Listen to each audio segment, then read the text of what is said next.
Market देखिए फिर से थोड़ा सा अंडर प्रेशर और निफ्टी अब करीब करीब 54 पॉइंट नीचे आपको ट्रेड करता हुआ दिखाई देगा 25,116 पर। देखिए एक रिकवरी की अटेम्प्ट ज़रूर हो रही है यहाँ पर और लोअर लेवल से हम फिर रिकवर हुए हैं। कल का एक तरीके से कॉपी पेस्ट एक इमेज है ये। आज अगर आप देखें कल भी ऐसे ही हुआ था, 20 डे में से हम रिकवर हुए और उसके बाद मार्केट टूवर्ड्स द एंड फिर फिसला। आप देखते हैं इस बार फिर फिसलेंगे या नहीं, लेकिन इशू ये है कि चौथे दिन लगातार हमने यहाँ पर लोअर लो और लोअर हाई बनाया है निफ्टी पर। जी हाँ, आज का लो कल के लो के नीचे और अब तक तो एटलीस्ट आज का हाई कल के हाई से करीब करीब 100 पॉइंट नीचे है। लेकिन निफ्टी ने फिर 20 डे में प्रोटेक्ट किया, तो ये इम्पॉर्टेंट आखिरी का 1.5 घंटा फिर मार्केट के लिए काफ़ी क्रूशल होगा। इस बार ये रिकवरी टिकेगी या नहीं ये देखना ज़रूरी है, डे हाई क्रॉस करेंगे या नहीं। सबसे इंपॉर्टेंट चीज़ है आज बैंक निफ्टी ने जो अंडर परफॉर्म किया, क्योंकि एक एक्सपेक्टेशन थी कि बैंक निफ्टी आउट परफॉर्म कर रहा है, बैंक निफ्टी शायद चलेगा, लेकिन आज जिस तरीके से बैंक निफ्टी गिरा है, हालांकि अभी भी वो क्रूशियल लेवल के ऊपर है, लेकिन फिर भी थोड़ी सी एक अंडर परफॉर्मेंस है यहाँ पर। मिड कैप और स्मॉल कैप यहाँ पर भी गिरावट हुई, तो बहुत कुछ है आज डिस्कस करने को। चलिए फिर आगे बढ़ते हैं शो में। बिल्कुल, आखिरी का 1.5 घंटा कैसे रह सकता है वो देखने वाली बात होगी, लेकिन मार्केट प्रेशर में तो है और आज ही नहीं बल्कि कुछ दिनों से हमें मार्केट प्रेशर में नज़र आ रहा है। ब्रॉडर मार्केट्स में बिगवाली हावी, इसलिए आपको ब्रेथ काफ़ी कमज़ोर नज़र आएगी।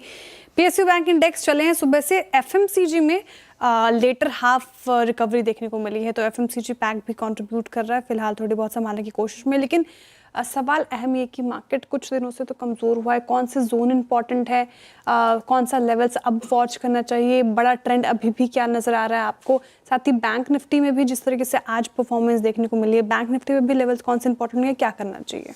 देखिए मार्केट वीक हुआ है, इसमें कोई डाउट नहीं है श्रेया। ये आई थिंक पिछले फ्राइडे से मार्केट ने कमज़ोर होना शुरू किया है और आज अब चौथा दिन हो गया। फ्राइडे को हमारा वो ट्रेलिंग स्टॉप लॉस लगा, उसके बाद से तब 25,325 का वो लेवल था, उसके बाद से मार्केट लगातार गिर रहा है और अब निफ्टी उस 38% रिट्रेसमेंट जोन की तरफ बढ़ रहा है, जो हमने सुबह आज बात भी की थी, जो करीब करीब 25,050 पर आता है। आज का लो एक्चुअली ऑलमोस्ट वहीं पर है, 25,000 से 25,050 का जोन जो है, इस जोन का बचाना ज़रूरी है निफ्टी के लिए, क्योंकि अगर ये जोन नहीं बचेगा तो फिर वो 63% रिट्रेसमेंट, जो 61.8% रिट्रेसमेंट जो 24,800 है, वहाँ तक का रास्ता खुल जाएगा।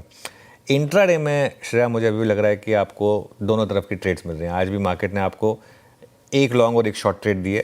ऑब्वियसली हर ट्रेड को कैप्चर करना सबके बस की बात नहीं है और हमारे लिए थोड़ा ईजी होता है कमेंट करना, लेकिन ट्रेडर के लिए आई एम श्योर बहुत टफ होता है इस तरीके से। लेकिन फैक्ट ये है कि उस बाउंड्रीज़ के आसपास अगर आपने अटेम्प्ट किया है तो मार्केट आपको लॉन्ग ट्रेड दे रहा है। 25,000 से 25,050 के बीच में हमने बात किया था कि एक लॉन्ग ट्रेड ट्राई करिएगा, वो शायद सक्सेसफुल हो। 25,150 से 25,200 के बीच में शॉर्ट है। मोटा मोटी उस रेंज को रिस्पेक्ट कर रहे हैं आप और यही आगे के लिए भी सपोर्ट और रेजिस्टेंस है। लेकिन अगर आपको 25,000 बच गया तो फिर एक पोजिशनल एंट्री का एक अच्छा जोन होगा। ऑब्वियसली वो थोड़ा सा आपको लीप ऑफ फेथ लेना होगा, मतलब 25,000 बच गया, ये हम कॉन्फिडेंस के साथ कैसे कह पाएंगे, ये थोड़ा सा टफ होगा कहना। लेकिन अगर एंट्री है तो 25,000 के आसपास है, 24,800 के स्टॉप के साथ पोजिशनली। अभी के लिए निफ्टी पर स्ट्रैटेजी सपोर्ट 25,025 से 25,075 पर, आज का लो भी वहीं प्लेस्ड है, और रेजिस्टेंस 25,175 से 25,225 पर। आई थिंक आज बैंक निफ्टी की गिरावट से थोड़ा सा एक झटका ज़रूर लगा है मार्केट को। यहाँ पर आपको 55,000 से 55,200 का सपोर्ट है शेयर और 55,500 से 55,700 ये एक रेजिस्टेंस होगी। चलिए वीरू के पास चलते हैं, स्टॉक स्पेसिफिक क्या एक्शन रहा है ये जानते हैं। वीरू गुड आफ्टरनून, बताइए। गुड आफ्टरनून अनुज। देखिए बहुत सारे अच्छे ब्रेकआउट्स हैं अनुज आज, और पहला मैं जिक्र करना चाहूँगा दैट्स एम्बर एंटरप्राइजेस में इसके पुट ऑप्शंस, इसके कॉल ऑप्शंस, इसके फ्यूचर्स। एम्बर आज इस वक्त तेज़ी के लिहाज से अगर आप देखें डेरिवेटिव गेनर्स में शामिल है, अभी भी डे हाई पर है बट एक क्लियर कट ब्रेकआउट 1.5% ऊपर, और इसने ओवरटेक किया, इसने क्रॉस किया 6 जनवरी 2025 के स्विंग हाई की चैनल को, और इसमें अब ओआई शेयर हो रहा है 1.56% ओआई शेयर, यानी कंप्लीटली शॉर्ट कवरिंग इस पर हावी होती हुई। सुबह इसी पैमाने पे, इसी लिहाज से, इसी अगर आप देखिए सर्कमस्टेंसेस मैंने पिक किया था केन्स को, दैट्स नाउ टॉप गेनर 3% ऊपर। लेकिन अब ये शॉर्ट कवरिंग और फ्रेश बैंक का कॉम्बिनेशन एम्बर पे फ्यूचर्स मेरे स्क्रीन पर है कभी 8423 के स्तर पे, तो पहला स्टॉक हो गया ये।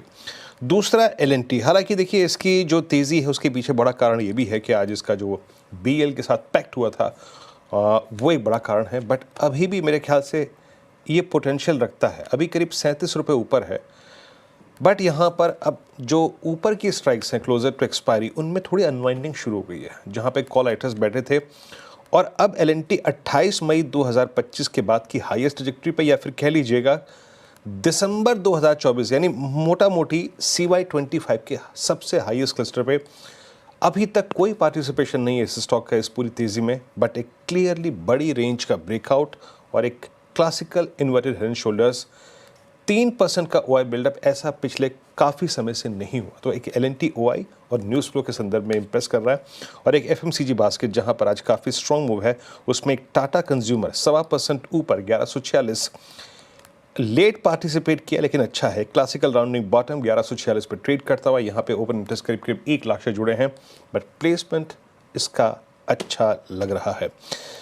अनुज, IT की बात करते हैं, 35,005 IT क्या अभी कुछ समय के लिए हमको, ठीक है आज बैंक निफ्टी थोड़ा सा कोलैप्स हुआ, बट क्रिटिकल लेवल्स नहीं तोड़े, अभी 55,155,000 की वो जोन नहीं तोड़ी। हमें कुछ समय के लिए अपने ट्रेड पैटर्न में थोड़ा सा बदलाव करना पड़ेगा क्या? विदाउट IT अगर निफ्टी नहीं चल पा रहा है तो कुछ समय के लिए other than Nifty, other than IT, उसी कैटेगरी पे फोकस करना पड़ेगा क्या कुछ दिन? देखिए, सच बताऊं तो IT में इस समय अब इशू H1B वीज़ा का नहीं है। ये अगर H1B वीज़ा का इशू होता तो वो उसी दिन निपट चुका होता मामला सारा का सारा। H1 इसमें इशू है कि क्या मार्केट एक फियर लेकर चल रहा है अब यहाँ से। एक तो देखिए आज एक और चीज़ हो गई, कल जो रात को पावल साहब ने कहा उससे मार्केट को एक डर लग रहा है कि कहीं हो सकता है उतने रेट कट आए ना। और दूसरा जो H1B वीज़ा पर हुआ, क्या वो एक स्टार्टिंग पॉइंट है, आगे कुछ और नेगेटिव आ सकता है नहीं आ सकता है। आई थिंक मार्केट को ज़्यादा डर वीरो उस चीज़ का है, इस वजह से मुझे लग रहा है कि IT गिरा। सिर्फ H1B वीज़ा की वजह से इतना इम्पैक्ट नहीं था IT कंपनीज़ पर। इनफैक्ट बहुत लोगों का तो मानना है कि ये मीडियम टू लॉन्ग टर्म हो सकता है IT कंपनीज़ के लिए एक्चुअली पॉजिटिव हो, क्योंकि वो लोअर कॉस्ट वो यहीं पर बैठा कर अगर आप अब सारा काम कराएंगे तो उल्टा और ज़्यादा उनको सस्ता पड़ेगा, तो उस हिसाब से। बाकी तो खैर लेट्स वेट एंड वॉच। ये मुझे लग रहा है कि सिर्फ H1B का इशू नहीं है, समथिंग मोर देन दैट। चलिए आगे बढ़ते हैं और शायद शो को आगे बढ़ाएं फिर। जी, कुछ सवाल मेरे कुछ स्टॉक स्पेसिफिक हैं। आपने बिग स्टॉक्स में भी इसको शुमार किया था। मारुति अगर आप देखें बिग स्टॉक्स में शुमार था, वो 1% की रैली के साथ कर रहा कारोबार। मिंडा कॉप आपने सुझाया था और 8% के करीब करीब गैप ओपनिंग हुई थी, उसके बाद भी चला है ये 12% आई गेस इंट्राडे में। SBI कार्ड, तो ये सारे स्टॉक्स अच्छे चले हैं। अब यहाँ से क्या अप्रोच रहेगी बिग स्टॉक्स के ऊपर? जी नहीं, ये एक्चुअली अच्छी बात कही आपने। देखिए, मेरे ख्याल से ये आपको एक और चीज़ बता रहे हैं कि इस मार्केट में भी अगर आप ढंग से स्टॉक चुन रहे हैं तो पैसा बन रहा है। सिर्फ एक स्विगी नहीं चला, बाकी सब चले। और मिंडा तो प्री ओपन में तो 2-3% ही ऊपर था, उसके बाद I think frankly hand on heart मुझे नहीं पता था कि आज मिंडा इतना चल जाएगा।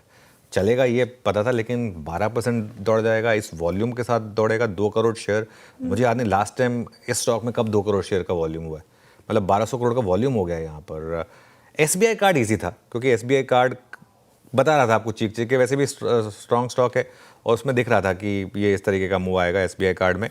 और SBI कार्ड ने तो मौका भी दिया आज आपको। देखें, अगर आप एक बार खुलने के बाद थोड़ा नीचे आया और वहाँ से रिकवरी हुई यहाँ पर। आई थिंक मारुति इंटरेस्टिंग था, क्योंकि बहुत लोगों को ना डिसबिलीफ है अभी मारुति में, और मुझे हैरानी नहीं होगी, देखिए मुझे बिल्कुल हैरानी नहीं होगी अगर ये स्टॉक अगले साल आपको 20 से 25 हज़ार रुपये से ऊपर का भी लेवल दिखा दे तो। क्योंकि क्या है ना, ये मारुति बहुत सालों का इतने सालों का एक कंजेशन जोन क्रॉस करके आया है। एक समय था मारुति मार्केट का सबसे स्ट्रॉन्ग स्टॉक था, फिर उसकी 3 या 4 साल की एक बेयर मार्केट आई, उसके बाद अभी उस जोन से बाहर आया है। अगर इसका 5 साल का चार्ट दिखा सकते हैं तो एक बार दिखाइएगा। ये देखिए 5 साल का चार्ट है, वो एक बेरिश फेज से बाहर निकल कर अब फाइनली मारुति ने चलना शुरू करा है। तो ये जब स्टॉक इस तरीके से इतने लंबे फेज से बाहर आते हैं ना, वो नॉर्मली उनकी रैली जो होती है ना वो काफ़ी बड़ी होती है। चलिए अब आगे